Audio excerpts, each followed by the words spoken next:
నమస్తే. నేను చక్కర్ల ఝాన్సీ. ఇవాళ మనతో పాటు మన స్టూడియోలో ఉన్నారు డాక్టర్ హరిత గారు, MD homoeo, gold medallist, Veda homeopathy.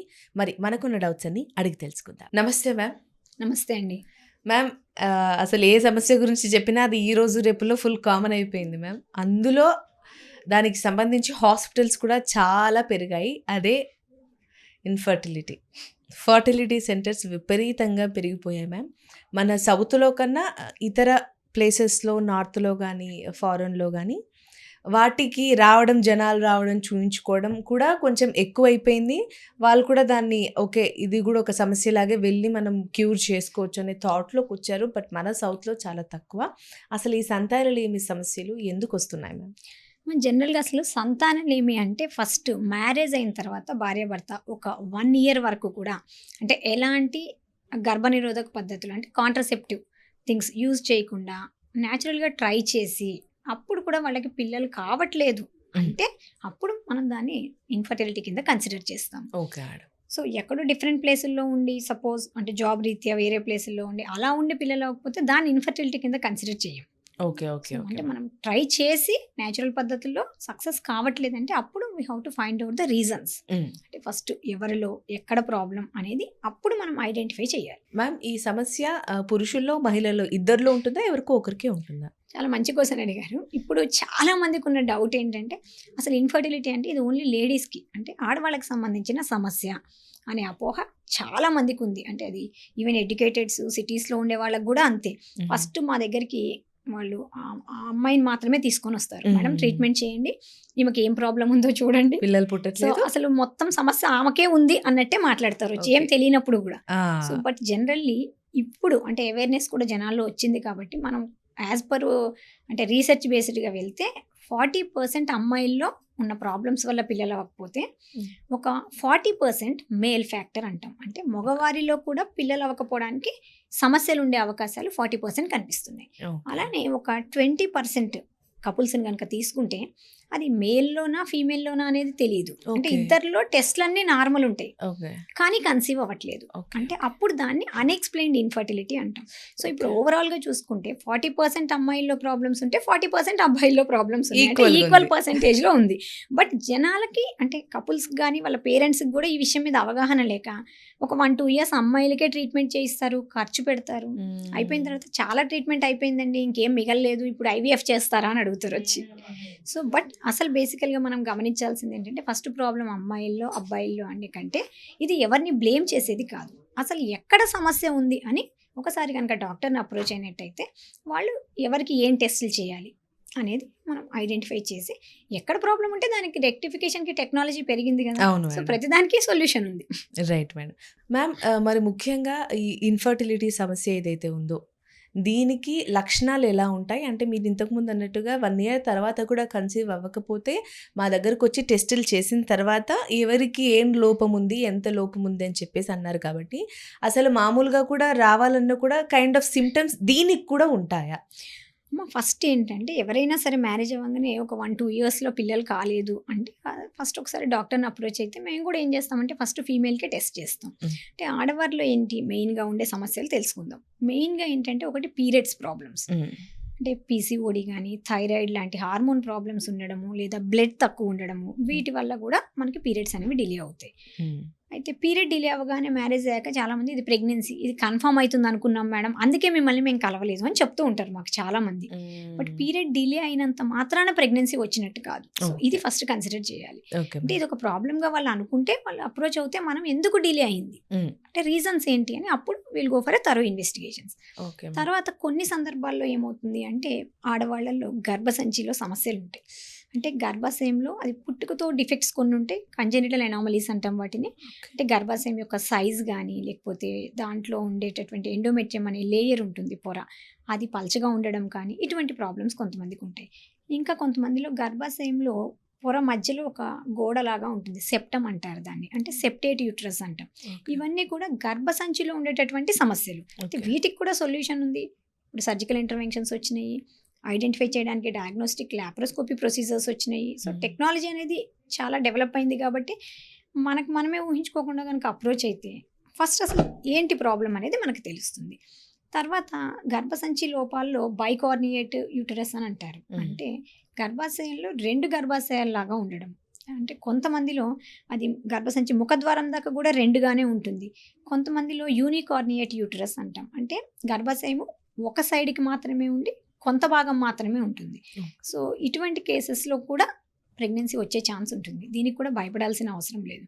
ఇంకొక కండిషన్ ఉంటుంది, హైపోప్లాస్టిక్ యూటరస్ అంటాం. అంటే పుట్టుకతోనే వీళ్ళకి గర్భసంచి చాలా చిన్నగా, అంటే పిల్లల్లో ఎంతైతే ఉంటుందో వీళ్ళు ఎదిగిన తర్వాత కూడా గర్భసంచి అదే సైజులో ఉంటుంది. సో ఈ హైపోప్లాస్టిక్ యూటరస్ అనే దానికి మాత్రం కొంచెం ఇది ప్రాబ్లంగానే కన్సిడర్ చేయాలి. అయితే వీళ్ళకి మెచ్యూర్ అవ్వడం లేట్ అన్న అవుతుంది, కొంతమందికి అసలు మెచ్యూర్ కూడా కారు. ఇది హైపోప్లాస్టిక్ యూటరస్ యొక్క సిమ్టమ్. సో ఇదంతా కూడా గర్భసంచి యొక్క సమస్యలు. ఇంకొకటి నెక్స్ట్ చాలా మందిలో గర్భసంచిలో గడ్డలు ఉంటూ ఉంటాయి, అంటే ఫైబ్రాయిడ్స్ అంటాం, కణుతులు. బట్ దీనికి భయపడాల్సిన అవసరం లేదు. ఈ గర్భసంచిలో కణుతులు ఉన్నా కూడా వాళ్ళు కన్సీవ్ అవుతారు. అండ్ కొంతమందిలో వచ్చేసరికి ట్యూబల్ ప్రాబ్లమ్స్ ఉంటాయి. అంటే మనకి ప్రెగ్నెన్సీ న్యాచురల్గా కావాలి అంటే ఫస్ట్ కావాల్సింది గర్భసంచి సరైన ఆకారంలో సరైన సైజులో ఉండడము, తర్వాత ట్యూబ్స్ అనేవి ఓపెన్ ఉండాలి. మనకి ప్రతి వాళ్ళకి 2 ట్యూబ్స్ 2 అండాశయాలు ఉంటాయి. అట్లీస్ట్ రెండిట్లో ఒక ట్యూబ్ అన్న ఓపెన్ ఉంటే న్యాచురల్గా కూడా ప్రెగ్నెన్సీ వస్తుంది. కొన్ని సందర్భాల్లో ఈ ట్యూబ్స్ అనేవి ఇన్ఫెక్షన్స్ వల్ల కానీ టీబీ బ్యాక్టీరియా వల్ల కానీ మూసుకుండే ఛాన్సెస్ ఉంటాయి. సో ఈ ట్యూబల్ బ్లాక్స్ ఉన్నప్పుడే చాలామంది ఇంకా వీళ్ళకి పిల్లలు కారు అని చెప్పేసి అడాప్షన్కి వెళ్ళడము లేదా ఇంకో మ్యారేజ్ చేసుకోవడం లాంటివి చేస్తుంటారు. బట్ దీని మీద కూడా అవేర్నెస్ కావాలి. ట్యూబ్ బ్లాక్ ఉన్నంత మాత్రాన ఏం కాదు, సర్జరీస్తో దాన్ని రికవర్ చేయొచ్చు. At the same time even tube test అనే ఒక చిన్న టెస్ట్ ద్వారా కనుక అది ట్యూబ్ ఓపెన్ ఉందా క్లోజ్ ఉందా అని తెలుసుకొని దానికి మనం సరైన ట్రీట్మెంట్ తీసుకుంటే న్యాచురల్ ప్రెగ్నెన్సీస్ కూడా పాసిబుల్ అవుతాయి. అండ్ ఇంకా కొన్ని సందర్భాల్లో అండాశయాల్లో సమస్యలు, అంటే ఇప్పుడు అండాశయంలో సమస్య అనేది ఒకరోజు ఒక స్కానింగ్ చేస్తే బయటపడేది కాదు. ఎందుకంటే నెల నెల అండం అనేది విడుదల అవుతూ ఉంటుంది. మనకి ఫర్టైల్ పీరియడ్ అంటాము. నెలసరి వచ్చిన 10వ రోజు నుంచి ఒక 16వ రోజు మధ్యలో వాళ్ళ సైకిల్ ప్రకారం, ప్రతి ఫీమేల్కి ఒకే సైకిల్ డ్యూరేషన్ ఉండదు. ఒకరికి 28 డేస్ సైకిల్, ఒకరికి 40 డేస్ సైకిల్, ఇలా డిఫరెంట్ ఉంటుంది. ఆ సైకిల్ ప్రకారం దాని మిడిల్ అంటే ఒక 10 to 28 డేస్ సైకిల్ అయితే 10 to 14 డేస్ని ఓవులేషన్ పీరియడ్ అంటాం. ఆ టైంలో మనకి ఎగ్ అనేది రిలీజ్ అవుతుంది. అప్పుడు వైఫ్ అండ్ హస్బెండ్ కనుక ప్రెగ్నెన్సీని ప్లాన్ చేసుకుంటే న్యాచురల్ ప్రెగ్నెన్సీ సాధ్యమవుతుంది. కానీ చాలామంది ఈ పీరియడ్స్ డిలే అయినప్పుడు ఆ ఓవులేషన్ పీరియడ్ని వాళ్ళు తెలుసుకోలేక మిస్ అయ్యి అలా వాళ్ళకి ప్రెగ్నెన్సీస్ అందుకోవు. సో వీటికి పెద్ద పెద్ద ట్రీట్మెంట్ తీసుకోవాల్సిన అవసరం లేదు. జస్ట్ మనం కనుక అప్రోచ్ అయ్యి దాన్ని రెగ్యులరైజ్ చేసుకొని ఆ పీరియడ్ని ఒక 30 డేస్కే కనుక వచ్చేలాగా చేసి ఫాలిక్యులర్ స్టడీ అనే స్కాన్లో మనం మానిటర్ చేసుకుంటే ఆ టైంలో వాళ్ళు ప్రెగ్నెన్సీ ప్లాన్ చేసుకోవచ్చు. సో నెక్స్ట్ ఈ అండాశయాల్లో కొంతమందిలో ఎండోమెట్రియోసిస్ అని, అంటే ఈ పీసీఓడి అని, ఇలా కణుతులు అనేవి తయారవుతూ ఉంటాయి. ఇటువంటి ఉన్నప్పుడు మాత్రం దాన్ని నెగ్లెక్ట్ చేయకూడదు. అంటే వాళ్ళకి పీరియడ్స్లో పెయిన్ రావడము, తట్టుకోలేకపోవడము, హెవీ బ్లీడింగ్ అవ్వడము, క్లాట్స్ పడడం, ఇలాంటి లక్షణాలు ఉంటాయి. సో అది నార్మల్ పీరియడ్స్లో పెయిన్ అని చాలామంది అనుకుంటారు. బట్ అలా కంటిన్యూగా ఒక 3-4 మంత్స్ పీరియడ్స్లో పెయిన్ రావడము, లేదా వైఫ్ అండ్ హస్బెండ్ కలిసినప్పుడు అంటే ఇంటర్ కోర్స్లో పెయిన్ రావడము, ఇలాంటి లక్షణాలు ఉన్నప్పుడు మాత్రం ఎండోమెట్రియోసిస్ ఉందా అని చెప్పి ఒకసారి చెకప్ చేయించుకోవాలి. అండ్ ఇప్పుడు నేను చెప్పినట్టుగా గర్భసంచి, ట్యూబల్ ప్రాబ్లమ్స్, అండాశయాల ప్రాబ్లమ్స్, హార్మోనల్ సమస్యలు, ఇవే కాకుండా కొంతమంది అమ్మాయిలలో మనకి అంటే వైట్ డిశ్చార్జ్ ప్రాబ్లం ఉంటూ ఉంటుంది. అంటే వెజైనల్ ఇన్ఫెక్షన్స్ అంటాము. కొన్నిసార్లు వాటి వల్ల కూడా స్పర్మ్ అనేది లోపలికి వెళ్ళకపోవడము, అలానే సర్వైకల్ స్టెనోసిస్ అంటాం. అంటే గర్భసంచి ముఖద్వారం అనేది కొంతమందికి క్లోజ్ ఉంటుంది, నేరో, సన్నగా ఉండడం వల్ల ఇద్దరు కలిసినప్పుడు కణాలు అనేవి లోపలికి రీచ్ అవ్వవు. సో ఇటువంటి సందర్భాల్లో వీటన్నిటికీ ఐవీఎఫ్కి వెళ్ళాల్సిన అవసరం లేదు. ఇవన్నిటికీ కూడా మనం మెడికల్ ద్వారానే ట్రీట్ చేయగలుగుతాము. అంటే న్యాచురల్గా ప్రెగ్నెన్సీ సాధ్యపడుతుంది వీటిని ఎర్లీగా తెలుసుకుంటే. ఓకే మ్యామ్ ఇప్పుడు మహిళల్లో అలాంటి సమస్య ఉంటే దానికి ఎలాంటి, ఇంకా అందులో ఏ రకాలు ఉంటాయి, ఏం చేయాలని చెప్పారు. ఇప్పుడు అదే సమస్య ఇప్పుడు మహిళ మంచిగా ఉండి పురుషులకు ఉన్నప్పుడు వాళ్ళకి ఏ కైండ్ ఆఫ్ ట్రీట్మెంట్స్ ఉంటాయి, వాళ్ళకి ఎలాంటి లోపాలు ఉంటాయి? ఎగ్జాక్ట్లీ అమ్మ. ఇప్పుడు నేను చెప్పిన అందరికీ ఉండాలని కాదు, బట్ ఆడవారిలో ఇవన్నీ ఉండే అవకాశాలు ఉంటాయి. కాబట్టి మనం ఎర్లీగా చూసుకుంటే ఒక 3-4 మంత్స్ ట్రీట్మెంట్స్తోనే కన్సీవ్ అవుతారని చెప్పాను. సేమ్ అలానే మగవారిలో చూసుకుంటే వాళ్ళకి బయటికి చాలా మంచిగా అనిపిస్తారు, కానీ వాళ్ళకి సీమెన్ అనాలిసిస్ అని ఒక టెస్ట్ చేస్తేనే మనకి కూడా స్పర్మ్ అనేది అసలు ఎంత ఉంది, అంటే శుక్రకణాలు లేదా వీర్యకణాలు అని అంటూ ఉంటాం. వీటి నెంబర్ అంటే ఎన్ని మిలియన్స్ కౌంట్ ఉన్నది అనేది చాలా ఇంపార్టెంట్. తర్వాత కౌంట్ ఒకటే కాదు, దాని యొక్క కదలికలు అంటే మొటిలిటీ అంటాం దాన్ని. అంటే స్పర్మ్ మూమెంట్స్ అనేవి కూడా ఎక్కువగా ఉంటే మాత్రమే న్యాచురల్ ప్రెగ్నెన్సీ అనేది సాధ్యపడుతుంది. అయితే జనరల్గా కొన్నిసార్లు స్పర్మ్ ఉంటుంది, Hmm. మొటిలిటీ ఉంటుంది, కానీ మార్ఫాలజీ అంటాం. అంటే కణాల యొక్క ఆకారం అనేది ఓకే. కావాల్సినట్టుగా ఉండదు. అంటే కణాలకి 3 భాగాలు ఉంటాయి, ఓకే. తల, మెడ, తోక అని. సో అచ్చా. ఈ హెడ్ నెక్ డిఫార్మిటీస్ ఉన్నప్పుడు అప్పుడు ఏమవుతుందంటే ఆ కణం ప్రెగ్నెన్సీకి ఫిట్ కాదు. అచ్చా. ఓకే. చాలా కణాలు ఉండొచ్చు, కానీ Hmm. అవన్నీ కూడా మనకి మినిమం ఒక 4% నార్మల్ ఉంటే 100 కణాలు తీసుకుంటే అప్పుడు మాత్రమే వాళ్ళు న్యాచురల్ ప్రెగ్నెన్సీ ట్రై చేయడానికి ఫిట్లో ఉంటారు. సో అచ్చా. ఇవన్నీ మనకి నార్మల్గా తెలియదు కాబట్టి ఒక్కసారి కనుక సీమెన్ అనాలిసిస్ అనే టెస్ట్ కనుక మగవాళ్ళు చేయించుకోగలిగితే అది చాలా సింపుల్ టెస్ట్. దానికి అంటే ఎటువంటి ఇంటర్వెన్షన్స్, ఆపరేషన్స్ ఉండవు. అదొక 15 to 20 మినిట్స్లో శాంపిల్ కనుక ఇచ్చినట్టయితే ల్యాబ్స్లో చేసిస్తారు. ఒక 1 అవర్లోనే రిపోర్ట్ కూడా ఇస్తారు. ఓకే. అందులో మనకి ఏదైనా ప్రాబ్లం కనిపిస్తే అప్పుడు వాళ్ళు కొన్ని మెడిసిన్స్ వాడుకుంటే సరిపోతుంది. ఓకే. అంటే వీరికి ఎలాంటి డైట్ గానీ అలా ఏం అవసరం లేదా మ్యామ్? డైట్ కూడా ఉంటుంది, బట్ ఏంటంటే ఈ కౌంట్ అనేది కొంత నేను చెప్పినట్టుగా అంటే తక్కువ ఉంటే దాన్ని ఆలిగోస్పర్మియా అంటాము. ఓకే. కొంతమందిలో మొటిలిటీ తక్కువ ఉంటుంది, దాన్ని యాస్థినోస్పర్మియా అంటాము. కొంతమందిలో ఆకారం తేడా ఉంటే టెరటోస్పర్మియా అంటాం. ఇలాంటి సందర్భాలలో వాళ్ళకి మెడిసిన్స్ ప్లస్ వాళ్ళ లైఫ్ స్టైల్ మోడిఫికేషను, అంటే ఆల్కహాల్ అవాయిడ్ చేయడము, స్మోకింగ్ అవాయిడ్ చేయడము, అలానే కొంచెము ఫ్యాట్ ఫుడ్ అవాయిడ్ చేయడము, టెస్టోస్టిరాన్ హార్మోన్స్ ఇంక్రీజ్ అయ్యేటటువంటి ఫుడ్స్ అంటే వాల్నట్స్ కానీ బాదం లాంటివి, ఎక్కువ డ్రై ఫ్రూట్స్ అండ్ వాటర్ ఎక్కువ తీసుకోవడము, బాడీలో హీట్ని తగ్గించుకోవడము, ఇలా కనుక వాళ్ళు చేయగలిగితే న్యాచురల్గా కూడా కొంతవరకు ఇంప్రూవ్ అవుతుంది. కానీ కొన్ని సందర్భాల్లో జీరో కౌంట్ అంటూ ఉంటాం, అంటే Okay. ఎజోస్పర్మియా అంటాం. ఓకే. అసలు టెస్ట్కి ఇచ్చినప్పుడు కౌంట్ ఉండదు వాళ్ళకి. అప్పుడు మాత్రం దాన్ని కొంచెం సీరియస్గా కన్సిడర్ చేయాలి. అప్పుడు న్యాచురల్ ప్రెగ్నెన్సీ అనేది అంత ఈజీ కాదు. అండ్ వాళ్ళకి అసలు ఎందుకు జీరో ఉంది అనేది ఫస్ట్ ఐడెంటిఫికేషన్, ఫర్దర్ ఇన్వెస్టిగేషన్స్ చేయాలి. అంటే వాళ్ళ హార్మోన్స్ చెక్ చేసుకోవాలి. తర్వాత ఈ జీరో ఉంటే దాంట్లో కొన్నిసార్లు అబ్స్ట్రక్టివ్, కొన్నిసార్లు నాన్ అబ్స్ట్రక్టివ్ ఎజోస్పర్మియా అంటాం. అంటే ఇది చాలా మందికి అవగాహన లేదు. జీరో అనగానే బయట నుంచి తీసుకోవాలేమో, వేరే వాళ్ళ కణాలు ఎక్కిస్తారేమో మాకు అనే అపోహ చాలా మందికి ఉంటుంది. సో ఈ జీరో అనేది కొన్నిసార్లు పుట్టుకతో అంటే డిఫెక్ట్ ఉండొచ్చు, దాన్ని నాన్ అబ్స్ట్రక్టివ్ అంటాం. అంటే పుట్టుకతో డిఫార్మిటీ ఉంటే దానికి ఎవరు కూడా ఏం చేయలేరు.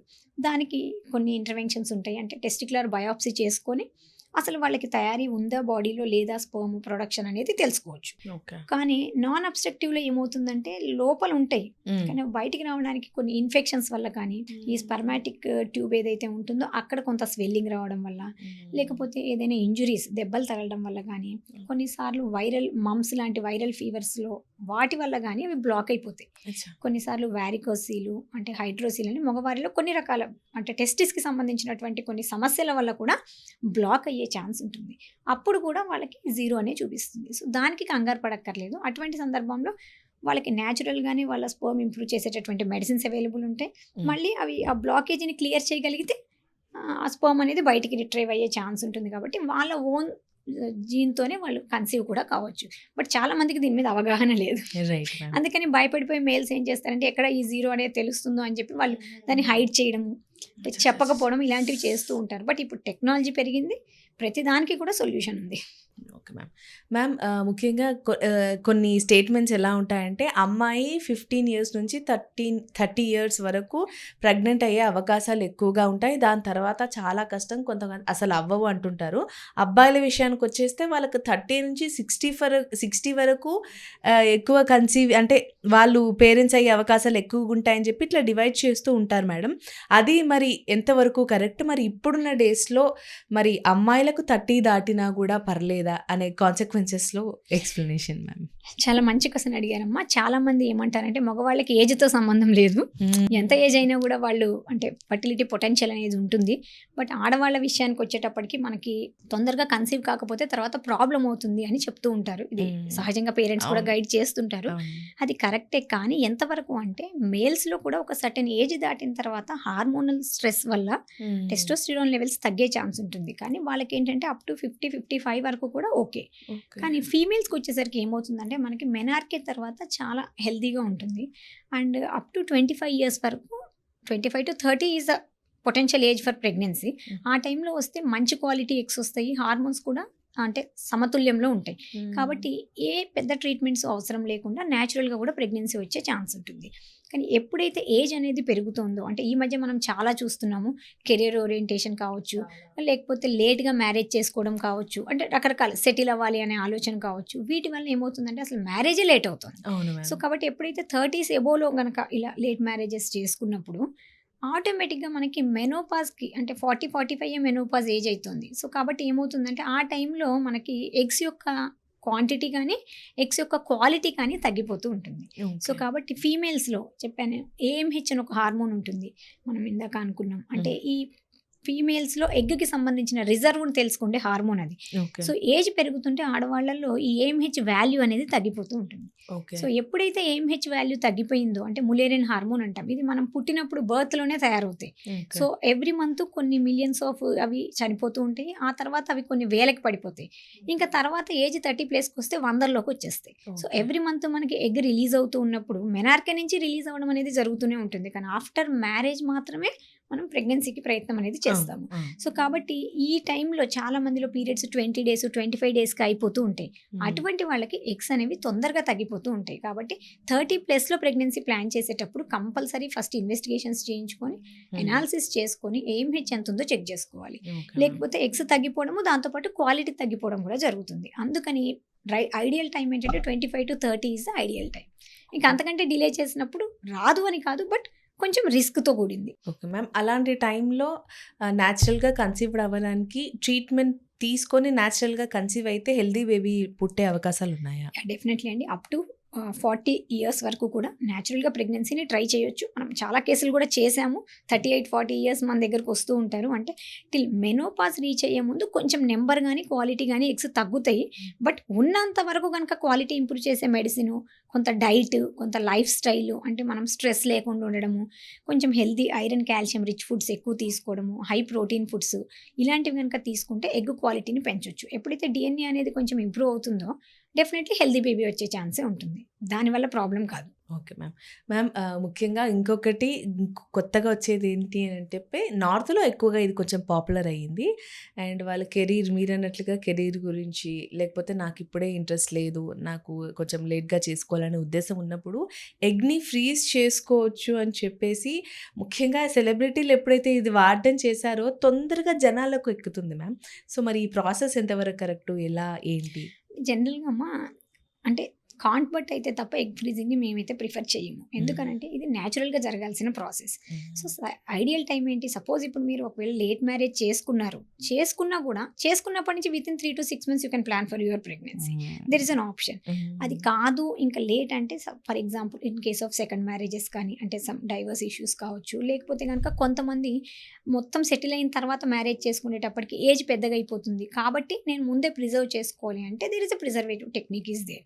ఈ ఎగ్ ఫ్రీజింగ్ అనేది ఐవీఎఫ్ ఎలా అయితే ఉంటుందో సేమ్ అదే ప్రొసీజర్ లాగా ఉంటుంది. బట్ 2 పెయిన్‌ఫుల్లా మ్యామ్? ఐవీఎఫ్, ఎగ్ లేదండి. ఐవీఎఫ్ అనేది ఎప్పుడు అంటే దాంట్లో ఎగ్‌కి మనం స్పెర్మ్‌ని కలిపి ఎంబ్రియోని తయారు చేస్తే దాన్ని మనం ఐవీఎఫ్ అంటున్నాం. హ్మ్. కానీ ఎగ్ ఫ్రీజింగ్‌లో ఇక్కడ స్పెర్మ్‌తో అవసరం లేదు. హ్మ్. ఓన్లీ ఒక ఫీమేల్ యొక్క ఎగ్స్ అనేవి మనము అవి పీరియడ్ వచ్చిన సెకండ్ డే నుంచి ఒక 10-12 డేస్ మధ్యలో మనకు అది మెచ్యూర్ అయ్యే టైం కాబట్టి ఆ డేస్ వరకు మెడిసిన్స్ ఇస్తారు. ఇచ్చిన తర్వాత ఎప్పుడైతే ఎగ్ మెచ్యూర్ అవుతుందో ఆ టైంలో మనం ఎనస్థీషియా ద్వారా ఆ ఎగ్స్‌ని పికప్ చేసి వాళ్ళు దాన్ని ఫ్రీజింగ్ చేసుకుంటారు. సో, ఇది ఫ్రీజింగ్ అనేది అప్ టు 10 ఇయర్స్ అట్లా మినిమం ఫ్రీజ్ చేసుకోవచ్చు. కాబట్టి ఇబ్బంది ఏమి ఉండదు. బట్ ఇప్పుడు మనకు ఐవీఎఫ్ సెంటర్స్ అనేవి చాలా వచ్చినాయి కాబట్టి ఎవరైనా ఇలాంటి కేసెస్ అంటే ఇది హార్డ్లీ చాలా తక్కువ కేసెస్ ఉంటాయి. వాళ్ళకి ముందే అంటే 30+, 35+ వచ్చినప్పుడు వాళ్ళు గనక ఇంకా లేట్‌గా చేసుకోవాల్సి వస్తుంది మ్యారేజ్ అని గనక అనుకుంటే అలాంటి సందర్భంలో ఎగ్ ఫ్రీజింగ్‌ని ప్రిఫర్ చేయొచ్చు. But otherwise we always prefer natural pregnancy is the better option. Yes ma'am. అసలు మన దగ్గర మన సౌత్‌లో ఆ థాటే ఉండదు. బట్ కొన్ని కాన్వర్సేషన్స్ చూస్తున్నప్పుడు మ్యామ్ న్యాచురల్‌గా చెప్పేస్తుంటారు. మామూలుగా ఇట్లా కామన్‌గా చెప్పేస్తూ ఉంటారు. డూ ఇట్, ఎగ్ ఫ్రీజ్ చేసేసుకో అనేసి. సో, ఆ కైండ్ ఆఫ్ వేలో అడిగాను. అండ్ ఇంకొకటి మ్యామ్ ఐవీఎఫ్ అనంగానే చాలా మందికి చాలా పెయిన్‌ఫుల్ ఉంటదది. చాలా ప్రాసెస్ ఉంటది. అది నువ్వు భరిస్తేనే చెయ్యాలి అని చెప్పేసి వింటూ ఉన్నాను మ్యామ్. అందులో ఎంత నిజం? అంటే బేసికల్‌గా ఐవీఎఫ్ అనేది భయమైంది కాదు. ఇట్స్ నాట్ పెయిన్‌ఫుల్ ప్రొసీజర్ అండి. బట్ అది ఎవరికి అంటే లైక్ ఇప్పుడు నేను చెప్పినట్టుగా న్యాచురల్ ప్రెగ్నెన్సీస్ సాధ్యపడకుండా అండ్ ట్యూబల్ బ్లాకేజెస్ ఉన్నవాళ్ళు అంటే సర్జికల్ ప్రొసీజర్స్‌లో కూడా వాళ్ళకి ఆ ట్యూబ్స్ అనేవి ఓపెన్ కానప్పుడు అలానే ఒకసారి నేను చెప్పినట్టు ఇప్పుడు ఇందాక మగవారిలో కనుక 0 కౌంట్ ఉండి అంటే ఈ అబ్స్ట్రక్టివ్ ఏదైతే ఉందో అది రిలీజ్ కాకుండా స్పెర్మ్ బయటికి రావట్లేదంటే వాళ్ళకి మైక్రోటీజా లాంటి ప్రొసీజర్స్ చేసుకొని అప్పుడు వాళ్ళ స్పెర్మ్ వాళ్ళ ఎగ్ కలవాలి కాబట్టి వాళ్ళు న్యాచురల్‌గా కలిసే ఛాన్స్ లేనప్పుడు ఐవీఎఫ్ ఈస్ ద ప్రిఫరబుల్. అచ్చా! కానీ అలా కాకుండా అన్నీ మామూలుగానే ఉండి చిన్న చిన్న లోపాలుంటాయి. వాటికి మనం హోమియోపతి మందులతో చాలా ఈజీగా ట్రీట్మెంట్ చేయగలుగుతాం. అసలు ఐవీఎఫ్ దాకా వెళ్ళాల్సిన అవసరం లేదు. ఇంకోటి ఏంటంటే ఐవీఎఫ్ ఈజ్ నాట్ 100%. ఓకే. ఐవీఎఫ్లో success only 50%. That too advanced ఏజ్లో వెళ్తే సక్సెస్ పర్సెంటేజ్ ఇంకా తగ్గిపోతూ ఉంటుంది. సో కాబట్టి ఐవీఎఫ్ అనేది ఇన్వెంట్ చేసింది ఎవరి కోసము అంటే who has the tubal blockages and endometriosis అనే కండిషన్ ఉండి, అంటే ఎగ్స్ బాగా తగ్గిపోయి కొన్నిసార్లు డోనార్ ఎగ్తో డిపెండ్ అవ్వాల్సిన సిచ్యువేషన్ వస్తుంది. అంటే వాళ్ళకి మేబీ డిఫరెంట్ రీజన్స్తో ఓవరీస్ రిమూవ్ చేయాల్సి రావడం కానీ, లేకపోతే కనుక ఈ ఎండోమెట్రియాటిక్ సిస్ట్లు ఎక్కువగా ఉండడం వల్ల ఎగ్ అనేది బయటికి రిలీజ్ కాకపోతే, ఇలాంటి సందర్భాల్లో ఐవీఎఫ్ అనేది నీడెడ్. కానీ ఇప్పుడు మన వాళ్ళు ఏమనుకుంటున్నారంటే అసలు ఒక 3-4 నెలలు ప్రెగ్నెన్సీ మందులు వాడి అవ్వకపోతే ఐవీఎఫ్కి వెళ్తే అయిపోతుంది. So but it is a wrong notion. అలా కాదు. ఐవీఎఫ్ అనేది కొన్ని ఇండికేటెడ్ కేసెస్లో మాత్రమే అడ్వైస్ చేస్తారు డాక్టర్స్. ప్రతి కేసులో ఐవీఎఫ్ చేయాల్సిన అవసరం లేదు. Right ma'am. ఓవరాల్‌గా అసలు సంతానం లేని సమస్య అసలు ఎందుకొస్తుంది? ఎవరికొస్తుంది? అంటే పురుషులకు, మహిళలకు ఇద్దరికొస్తుందా? వాళ్ళకి ఎలాంటి కైండ్ ఆఫ్ ట్రీట్మెంట్స్ ఉన్నాయి? అసలు ఎలా ముందుకెళ్తే బాగుంటుంది? అనే దాని గురించి చాలా బాగా వివరించారు మేడం. ధన్యవాదాలు. థ్యాంక్స్ అమ్మా.